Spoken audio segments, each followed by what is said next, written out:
Okay, today we're doing two Hayom but actually we're not doing that much because the first Hayom tells us about Kapporas, which most of us did last night. Then it gives us a procedure for that. It does say on one line of Avoida, which we can bring to last night and throughout the day. On Erev Yom Kippur, the Avoida is remorse for the past. That's today, Charata. And on Yom Kippur, it's Hachlota. It's a resolve for the future. And tomorrow, Tishrei, 10 Tishrei, I'm not going to read all of this because all of these are instructions that relate to the Siddur and are really difficult unless you're one-to-one reading and looking at the Siddur at the same time. But again, there is a one-liner at the bottom just to tell us that on Yom Kippur it works out that we actually fast 26 hours. It's greater than a 24-hour fast. Okay, and we will now move into Tanya for both today and Yom Kippur. Lessons in Tanya. Well, this is volume 4 in the small set. Very bottom of page 386. 9th of Tishrei. And here in Likutei Amorim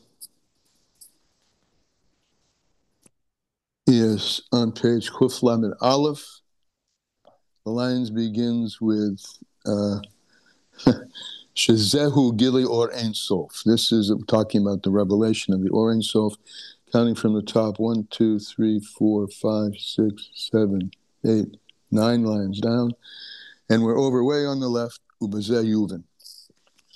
Now, we mentioned this before, and we mentioned actually yesterday, that the whole purpose of this Kabbalistic explication from Atzmus down to physicality is really to give us a very discrete and detailed sense of how Atzmus, the essence of God himself, lodges itself in the physical stuff of mitzvahs. And here he makes today and tomorrow this more explicit. However, he's still speaking in primarily the language of Kabbalah. Ubezeh Yuvin, how it is that the mitzvahs are in Malchus. A simple way of just remembering that or relating to that is the expression Ein Melech B'lo Am. There's no king without a people. And the people is us, and we are here to, like the kingdom, the people in the kingdom, to fulfill the edicts and the decrees and the governance of the king. And of course, our fulfilling all of that is through mitzvahs.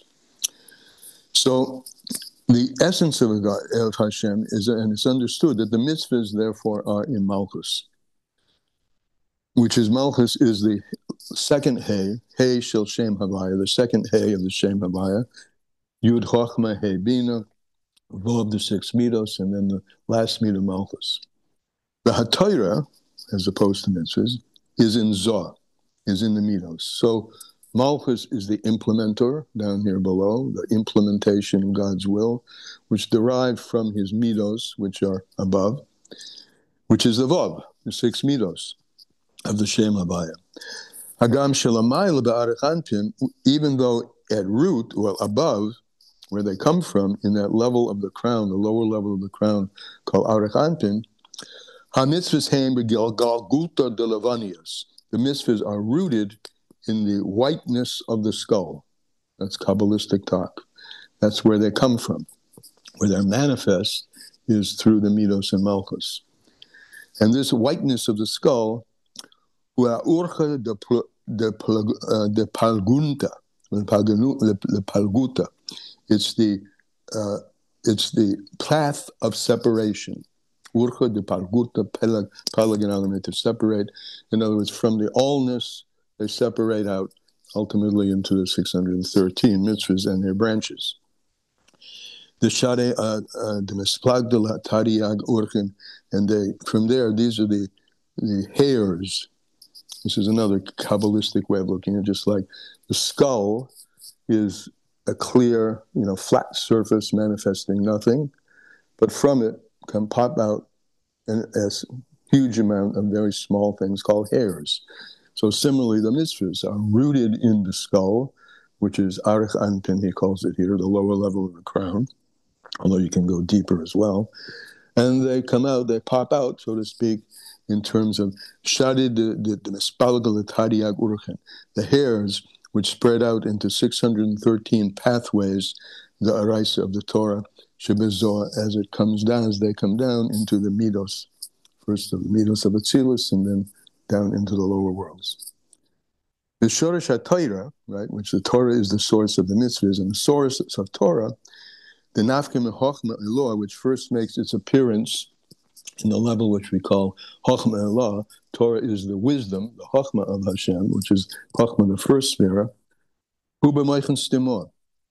The root of that wisdom is in what's called the hidden brains of Hashem, the mindfulness, the state of consciousness which is concealed. And that's also in Arach Anpin. Arach Anpin, again, is the lower part of the crown. The crown is a symbol of the Or Makif, which is the emblem of essence as it's embodied, but still in non-distinct and not particular, not particularized yet. And this, where it comes from, where the mitzvahs come from, is the wisdom of the reasons for the mitzvahs, which the reasons for the mitzvahs are generally hidden. That's why we say that all mitzvahs, even the ones we do understand, we really don't understand where they come from, because mitzvahs are essentially chukim. Chukim means engraved in the mind of Hashem. But this is like a signet ring which turns things around. Now, this is a very often brought and very fundamental metaphor. If you take the signet ring is look at the ring that the king used to seal the envelope with. If you take a signet ring where the ring is embedded with some design, but it's an embedded design, and you put it in the wax, it will just have the opposite effect, that the embeddedness would press down and bring out the things that were embedded in the signet ring in the first place. So it's a reversal. The embedded and stamped in down thing below brings out a protrusion. Okay, and that's a metaphor for the Kabbalistic expression that we have from Sefer Yetzirah, Nois Techilosim B'Soifim. The beginning is wedged in the end. The beginning is the hidden, the embeddedness of the design in the ring. And when you put it down into physicality, it sticks out. So that's how the beginning is wedged in the end specifically. The wax, the bottom, is where you're going to see what you couldn't see, which was in the embedded signet ring. So that's very powerful for me over the years, and hopefully will be also you, because it really encapsulates the notion how about hiddenness becomes revealedness, where? Specifically down here below. So this is the Koyach HaEnsa Baruch Hu. This is the power of the Infinite One, blessed be He. Livroi, Yesh Me'ayin, to create something from nothing. Right? It's not really nothing. Right? It's just embedded and sunken into the ring. You don't see it. It's concealed. So He creates something. That's the protrusion. That's where the down here in the mitzvahs, from something which comes from that space which we call ayin. This is not a cause and effect relationship. This is a radical transformation, right, from opposites. It's not a cause and effect relationship. In a cause and effect relationship, the cause is encompassed, the effect is encompassed in the cause. And the cause, the effect is just not yet revealed in the cause. But you can, as we said before many times, the effect can feel where it came from. There's a close relationship in a cause and effect relationship, whereas Yesh Me'ayin is a very, opposite ends of the spectrum. In a cause and effect relationship, in a Yesh Me'ayin relationship, the Yesh is something which appears to be separated, Me'elakus, separated from God. It appears to be that way. In order that the king, in order that the emanator, who is the Baruch, who is the king over all the separate things, Al yidei shekaimu mitzvosav. And how does he become king? When we fulfill his kingship. When we take his infinite malchus, which is hidden in the first place, and manifests down here in the mitzvahs, and we take them and we operate with them, those things that we've been commanded on. And that's also related to the expression we say in Shabbos davening, the soif ma'aseh b'machshava techila. That which is end indeed is what's first in his thought. Therefore, the Talmuds in Jerusalem Talmud says, it says, Rav Shimon shemafsik lelulav. It says that Rav Shimon was not mafsik. He didn't interrupt his learning in order to do the mitzvah. The chol halemed, he did. I don't know where I got the negative. But Hashem shemafsik lelulav. He did interrupt. He did interrupt his learning in order to do the mitzvah of lulav. Why? Because it says, if a person just learns about anything, it was talking about the Devar Halakha, he learns and doesn't do, so the Talmud says, it's better that his afterbirth be turned on his face. In other words, he shouldn't be born in the first place. If all you're going to do is study, you've got to take this with the other. Of course, Talmud Torah Keneged Kulam, remember that. But what's the purpose of Talmud Torah Keneged Kulam? In order to do mitzvahs, right? Ma'aseh hu ha'ikar. Ki hashliya, which is the afterbirth, netzeret techila. So this is again an example of the end being wedged in the beginning. The first thing that's created when an embryo is in the form of development is what's going to be the afterbirth. And the afterbirth is going to be tossed. And the baby is the main thing. So the first thing, the deepest thing, is the afterbirth. But it's meant to turn into the baby and be tossed. It's not meant to be what you focus on entirely. And therefore that's the expression. Anyone who learns without doing is like his afterbirth should be thrown on his face and he never should see the light of day. Shilya, Netzeres Techila, it's formed first, Mehatipa, from the seminal drop. Mahulabada, Yikun Habalad, and that afterbirth, which is the first thing created, again, the end is wedged in the beginning, right?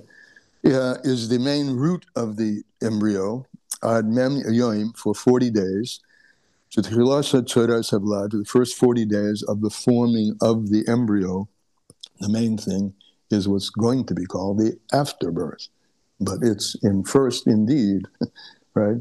But it gets last because the main thing is the created being, the human being doing the mitzvahs, not just studying. But mitzvahs, similar mitzvahs. The mitzvahs ain't ikar Torah. The mitzvahs, not the learning, but the mitzvahs is the root of the Torah. The shorsha and its source. Hagam mitzvahs who gufnias, even though the mitzvahs are physical, and the Torah is cerebral, right, high and low, you flip it around because the whole point of the cerebral is the material. Mitzvahs who gufnias, and the mitzvahs are physical. Torah who chachma, and the Torah is wisdom. That's the way things appear on the externality of things. That the mitzvahs are lower and the Torah is higher, but internality, it's just the opposite way around. Mitzvahs are rooted higher. That's the purpose of God's putting things in his brain to start thinking about getting things done, is the mitzvahs. They precede in his consciousness the actual creation of things. And the mitzvahs are the penimis, as we will explain later. Similarly, and now we're moving into Yom Kippur's piece. Similarly, Meziga V'zun, from the intimate relationship of the Midos with Malchus, the masculine and feminine, in the world of Biyah, the lower worlds, Nivra Ma'ayin L'yesh, that's created from nothing to something, Kol HaNivroyim, all the created beings, the Naitzrim and all the formed beings, these are the three worlds, Bria, Yitzir, and Asiyah, Brurim, Neitzrim ve'asilam, all the created and formed and actualized beings, al yidei or neshama, through the light of the neshama, shebesoichen, which is within all of the levels, shehu elakus, which the light of the neshama in all of the levels is godliness, and it comes so-called substantiated or instantiated as the light appears in the kelim, the vessels of the Yud spheres of Malchus, of the 10 spheres of Malchus, of Atzilus. That's where it starts to be really instantiated. The Gam B'Secha, and also within that, is the Oris HaKav, and working our way backwards. Atzilus comes from someplace, right? And it comes from the ore of the original beam of light, of the Or Ein Sof, HaMalubish Be'Atzilus, which is enclosed in Atzilus, Ad HaParsa, to the place where things divide. The Ha'oris HaKav, Shehoya Meir Bekulam, the Yud spheres, the Malchus, and what happens there with the division is the singular Kav divides into 10 Yud spheros of Malchus, and it breaks through HaParsa, and it breaks through the dividing line between before the Kav and after the Kav. Imohim, and it brings with it, however, the godliness which exists before the Kav. It's not like that's left behind, chas v'sholem. On the contrary, this is leading us to everything is godliness, right? There is nothing besides him, because atzmus breaks through, essence breaks through everything, but this is now describing the process by which it comes through everything. So it comes through with them. Omer Bahem, the Or Ein Sof radiates in them, in all the spheres, and then comes down to Biyah, the lower worlds, Kamei Be'atzilas Mamish, the Or of before the Kav, and the Or of the Kav, of the original being, is intrinsic to all levels of reality, just as it is in the world of Atzilus. V'chein gam HaKav be'atzma, and also the Kav itself, HaMalubish B'siyim Soif Nehi, to Adam Kadmor, which is enclosed, means it's appearing now, it's dressed up, the Kav itself, in the end space, which is the Soif of Nahi, Netzach Yisoid, of Adam Kadmor. Adam Kadmor is the primordial construct of man, which exists just after just after the Kav, after the beginning of the beam of light coming out from concealment to revelation. The structure of Adam Kadmor, the 10 spheros, is there in a very potential way, you might say, but it is there, and that's called Adam Kadmor. This is before Atzilus. Shehu Seif Ragle HaYosher, which in the language of Kabbalah, it's talking, giving a construct. Adam has a head and a feet. So this is the appearance of the Kav, which is the end of the straight feet of the Adam Kadmor, Shaloi. Amistayemes b'malchus d'asiyah, which this structure we have now of unconsciousness, and then consciousness, and then brain, and then thought, speech, action, and then coming down in all the body parts down to the bottom, which is the feet. And the feet of the feet, in other words, the most feetedness, E-E-T, is down here at the bottom of the heap, which is Malchus of Asiyah, Malchus of the lower world. But the Or of the Kav, the light of the Kav, shines there into down here, from way up high down to way below. And it's enclosed in the light of the neshama of the Yud spheres of Biyah, of the 10 spheres in each of the lower 3 worlds, Bria, Tzia, and Atzia. Shehu Elakus, and this light of the Kav, which itself is an appearance of something much deeper, brings with it all the depth that ever is, from Atzmos itself all the way down. So it's all Elakus, no matter how grub, so to speak, instantiated, coarse the appearance of anything may be, it's all a result of and contains Elakus, godliness, which is Ha'ora de Ha'ora Meslabish Benefesh Ruach the Yud Spheres de Biyah, which is the ray of the ray, right? A subordinate ray to a precedent ray, which is enclosed in the 3 levels of the Nefesh, Ruach, and Neshama, in the Yud spheres of the 3 lower worlds. V'af ba'am b'chol, and even b'chol ha'kelim, in all the kelim, all the vessels also.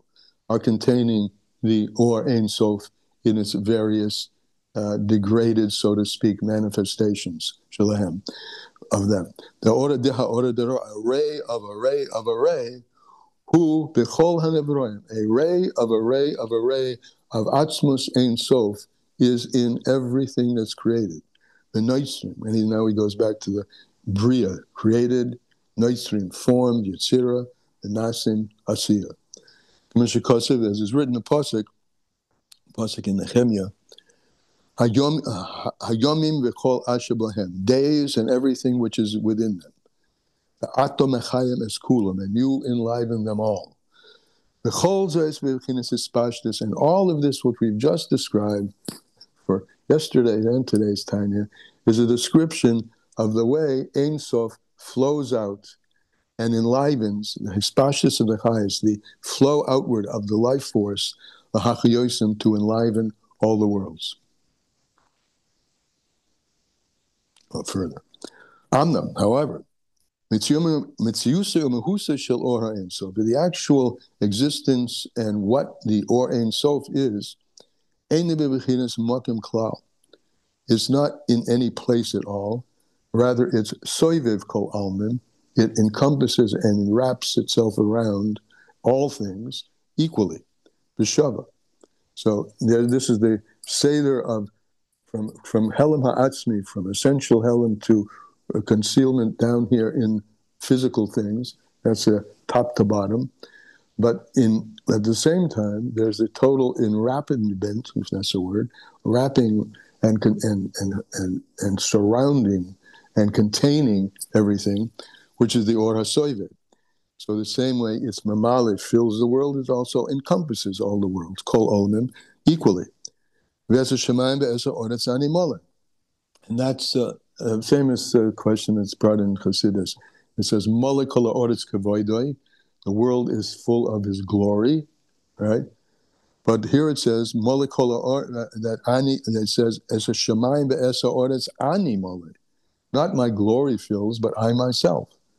So kavod, and it says, "This is the world is full of my glory." That's the step-by-step appearance of some ray of God. But when it says ani, Hashemayim ve'oretz ani mole, that's the Or HaSoivet, which the essence of God encompasses everything equally. Behashva, as he says, equally. Behashva achas, in one equality. But leis asher ponim inei, and there is no place which is free of him, of essence of God. Even in this low physical world, Gashmi, this physical world, even though this Or Ein Sof encompasses, and that's the language we use, surrounds it, because of our Pirish B'Likutei Amorim, and we explained this in chapter 48 in Likutei Amorim, the Or HaSoivet and the Or Mamale. And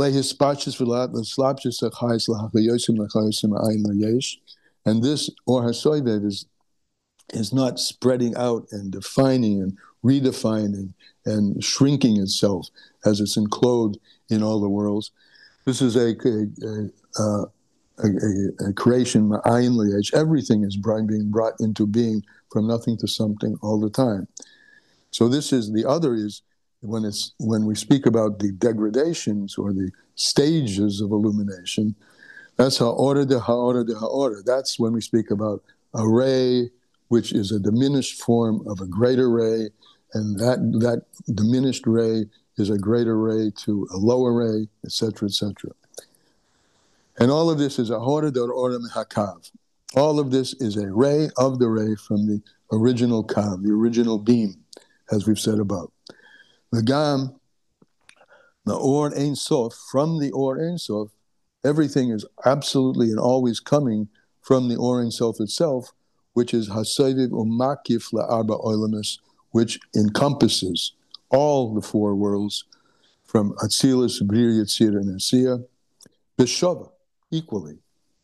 And it's Meir al-Kav, and it shines into the Kav. The Or HaSoiviv shines into the beam, which is the beginning of the Or Mamale. And it shines into it in its penimius, in the inner part of the Kav. Derech HaKelim. And what's the container that allows that light to shine into the inner parts of the kelim, the inner parts of the kav. That's called the kelim of the Yud spheres Dibiyah. These are the vessels of the 10 spheres of the lower worlds.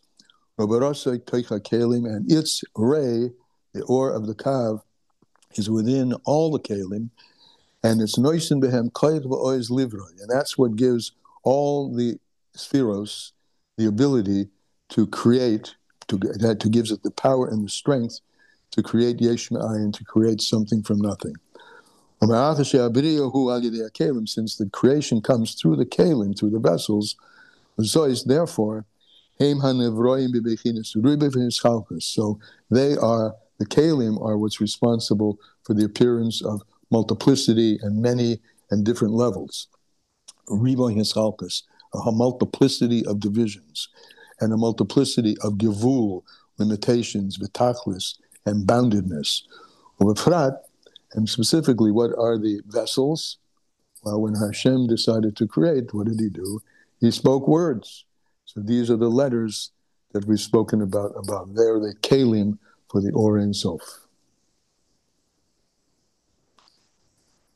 And that's what we go into Yom Kippur with. Achas b'shona, right? We're going to say Achas b'shona, one.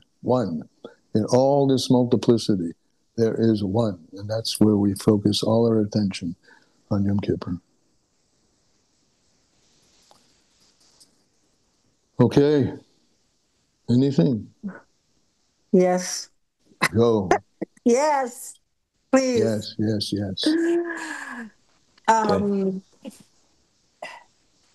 I'm questioning. I know it's well established and it's well understood that Sovev doesn't mean surrounding. It means penetrating and permeating and everywhere, everything, all the time.